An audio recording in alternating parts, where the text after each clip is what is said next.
आप अभी अभी होटल इंडस्ट्री ज्वाइन कर रहे हो। कोई बात नहीं दोस्त, मैं हूं ना, पुराना दोस्त आपका। अपना एक्सपीरियंस काफ़ी दिनों का है, बहुत साल का एक्सपीरियंस है दोस्त। बट उसमें ना एक चीज़ होती है कि every day you when you start your shift you have got a briefing, right.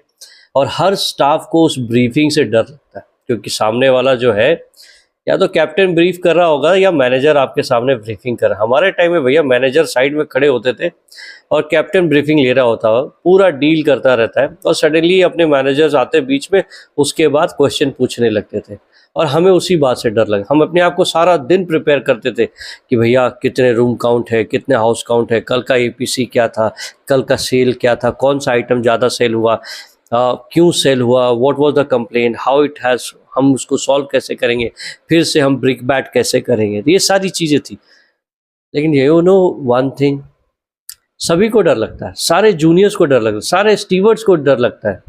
उनको ऐसा लगता है कहीं मैनेजर मेरे से क्वेश्चन ना पूछ दे। तो भाई साहब सिंपल सी बात है, डरो मत। ब्रीफिंग से तो डरना ही मत, और खास करके मैनेजर से अपनी दोस्ती बढ़ाओ। मैनेजर्स से गुलाम मत बनो। मैनेजर्स के साथ ये आप एटीट्यूड रखो कि भाई साहब मेरे पास नॉलेज है, and I will do right for the company, I will do right, I will do justify to job what I am doing. So भाई आप काम सीखने के लिए आए हो।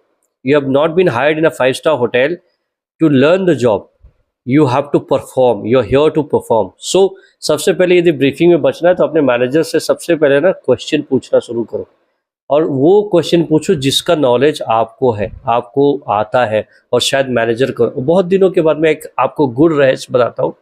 बहुत सारे मैनेजर ऐसे हैं कि एक बार वो ऑपरेशन के बाद वो बिजनेस मैनेजर जब बनते हैं तो उनका जो बेसिक नॉलेज है वो बहुत हद तक कम हो जाता है, बहुत हद तक कम हो जाता है। और ख़ास करके सोशल मीडिया का ज़माना है, उसमें तो बहुत बहुत हो गया, बस पढ़ना कोई नहीं चाहता।